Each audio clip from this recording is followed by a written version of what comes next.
With this, it's been more than 4 decades since a third-party candidate actually won a state. But according to polls, independent Evan McMullin is a real threat to the major parties here in Utah. State Senator Lincoln Fillmore led a local group of elected Republicans in publicly endorsing McMullin just a few weeks ago at the Capitol.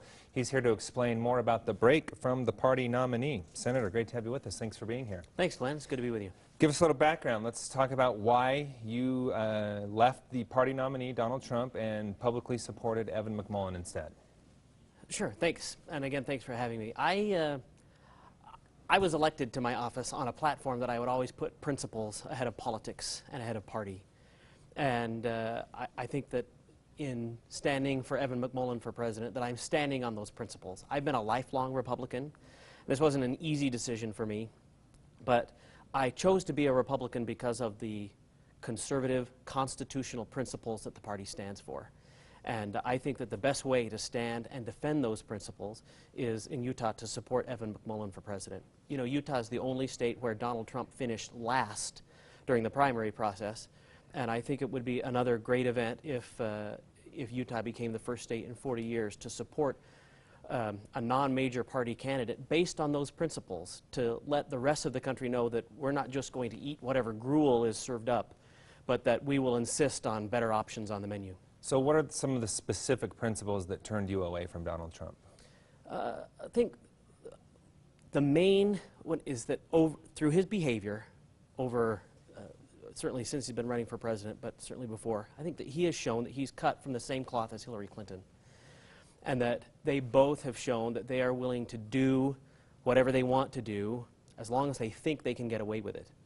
And I think that that's a dangerous attitude to have in a chief executive. In the President of the United States who's willing to compromise the Constitution for his own personal aggrandizement or for her own personal aggrandizement. I think that we just need people who are going to stand and defend constitutional principles, and I haven't heard anything like that from either of the two major party candidates.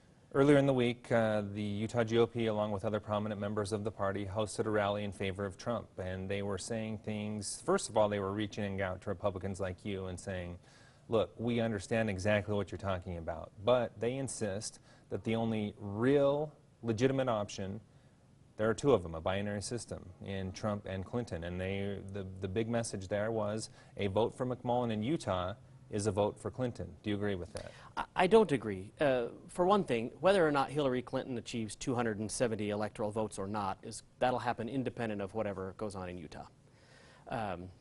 But I reject the notion that it's a binary system. I know we work in a two-party country, but it's not possible. I should say it is possible. Our party was founded essentially as a third party. And that happened when it was very important that the movement, at that time it was an anti-slavery movement, but that movement found a home where they could defend those principles. And to me, and I think to most Republicans, it's always about defending the Constitution, defending the principles that we've been working for, in my case, for more than 20 years to be able to defend. And again, I feel like I'm defending those with Evan McMullin. He's the only candidate that is running on a platform of protecting constitutional principles and protecting conservative principles. But what's the ultimate goal in voting for a candidate that, in all likelihood, has no chance of winning the presidency? It's really to defend those principles. I think that Donald Trump has real danger to drag the Republican Party down with him. That to the degree to which the party is defensive of Donald Trump, we can legitimately be labeled the party of Donald Trump. And I don't want that to happen. I think that hurts our ability, that independent of who becomes president, we need people at all levels of government who will defend the constitutional principles and the Republican Party principles that we've always stood for.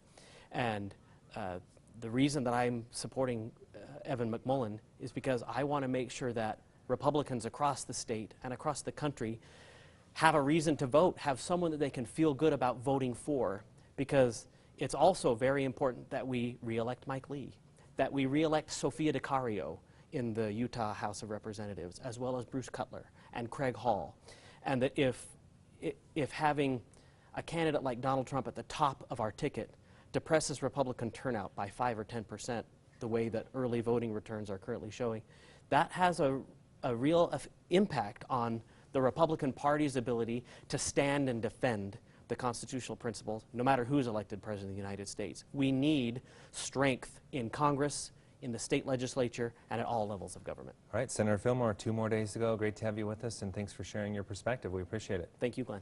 Still